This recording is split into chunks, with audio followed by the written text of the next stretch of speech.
أعوذ بالله من الشيطان الرجيم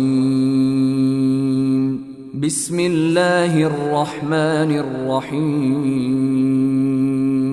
لإيلاف قريش குறைஷிகளுக்கு இப்பயணங்களில் விருப்பம் ஏற்படுத்தியதற்காக إيلافهم رحلة الشتاء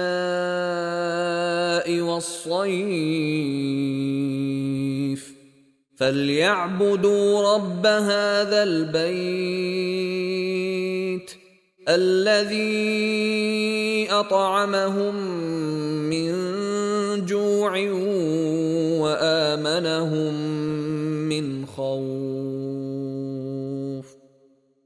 குளிர்கால கோடைக்கால பயணங்களில் அவர்களுக்கு விருப்பம் ஏற்படுத்தியதற்காக அவர்கள் காபா எனும் இந்த ஆலயத்தின் இறைவனை வணங்கட்டும். அவனே அவர்களின் பசிக்கு உணவளித்து அச்சத்திலிருந்து அவர்களைப் பாதுகாத்தான்.